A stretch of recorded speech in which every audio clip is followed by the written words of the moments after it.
Shad is leaning into the security business.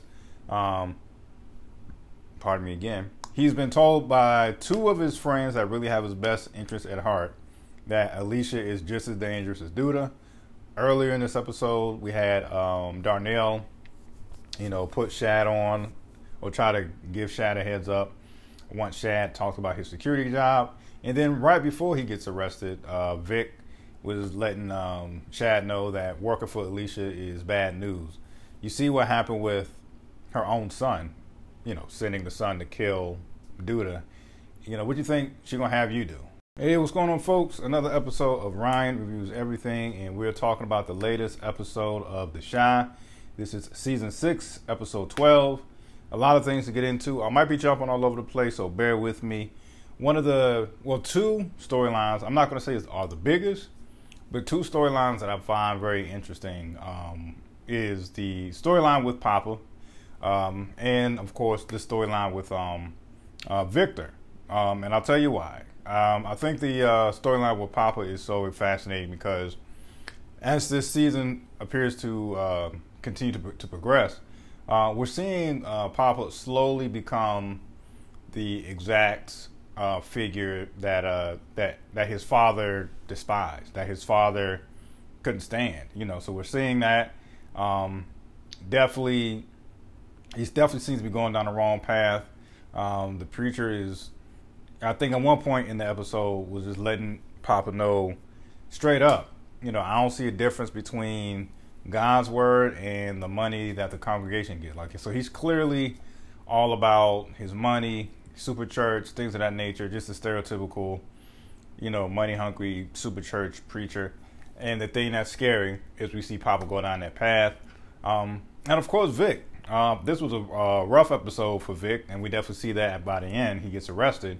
But even before he gets arrested, he is moping around throughout the entire episode because he feels like, he's really getting a hard lesson in how you really play politics. Where you have to approve of some stuff that you may not fully believe, but you need a favor, so you may have to approve some things in order to get some things back in return. So, and we definitely saw that when he approves of some bill that actually stops the defund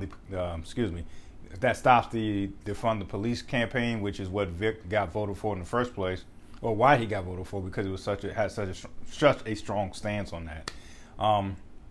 So yeah, man, I thought that was very, very interesting, and still that same type of theme.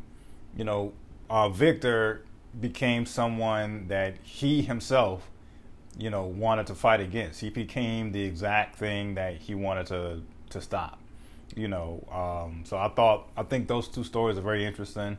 I've always been on the fence with Bakari ever since he killed homeboy who shot Coogie, and of course you understand for good reason, all that type of stuff. But I've always been on the fence with him. But this season, I really feel like I'm rooting for Bakari. Seems like he's trying to be a better person.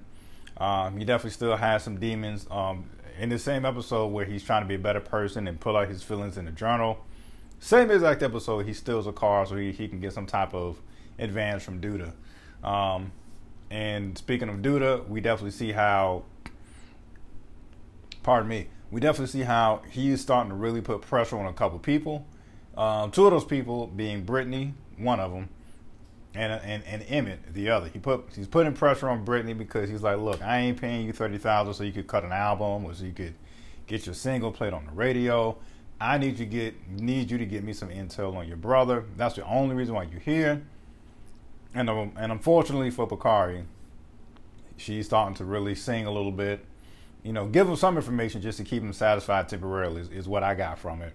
So she tells him, hey, he's deciding to write a journal, and he's, this sounds like it might be some type of wild confessional type of a journal. So, Dude is throughout this entire episode, he was either paranoid or clearly in his feelings.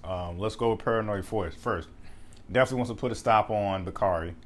He almost shot Bakari when he pulled up in a stolen, what you call those things, Spider. And then on top of that, he puts him on blast. Like, yo, I know you're trying to get a laptop for your little book, whatever that case. You'll get paid when you get paid. Whatever the case is, go talk to Zay, is what he's letting him know.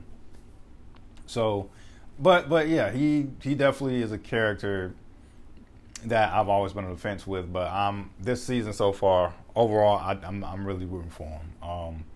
So much to get into. Oh, dang. And speaking of pressure, I really felt like this episode, Emmett kind of went from out of the frying pan into the fire. He rather, I guess I had to get it. What he perceives is he's trying to pick the lesser of two evils. Do I want to be under Duda's thumb or do I want to be under Alicia's thumb? And so he, has that whole strategy by letting her know that, hey, Duda wants you dead. He wanted me to do it. I'm telling you because I think you could really flip on Emmett. Flip on Duda and do some things. So that's going to be an interesting storyline as well.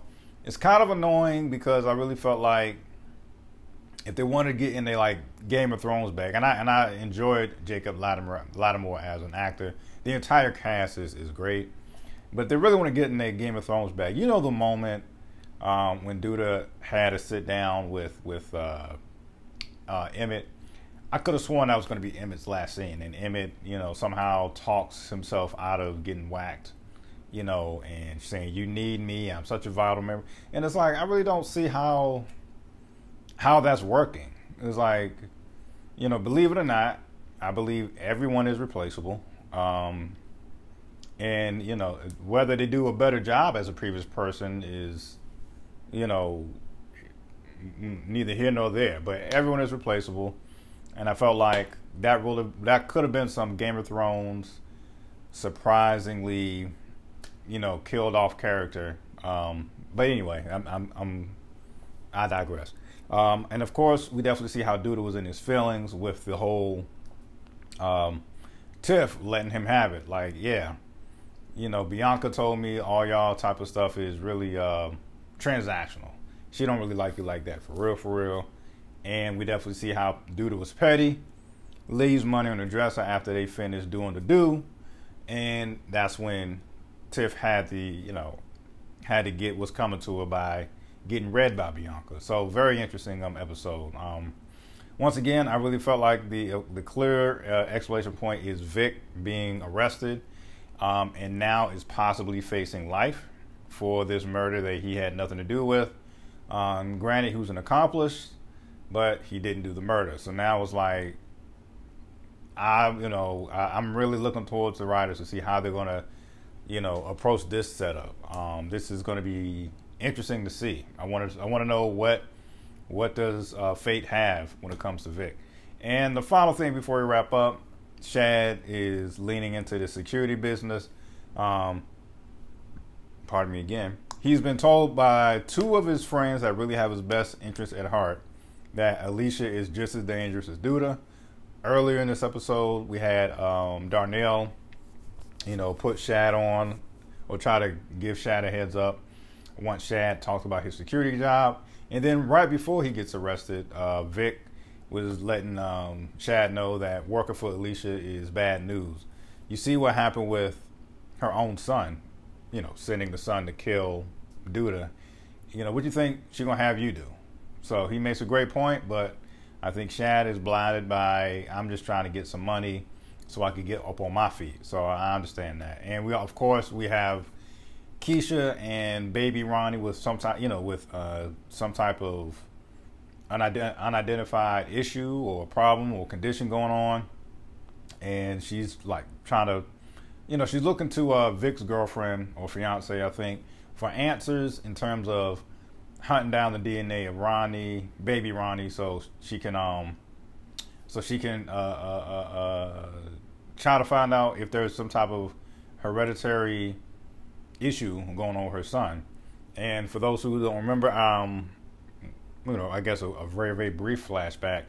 To my knowledge, unless there's some type of weird Jerry Springer twist into it, to my knowledge, it was, the father of baby Ronnie is clearly the abductor that happened a few seasons back. So being that the abductor is dead, that's kind of makes things a little more challenging. So I really enjoyed this episode, man. I love the storylines. The Shy, once again, is one of my favorite shows in terms of like just the storylines and the character developments that occur as the seasons continue to progress.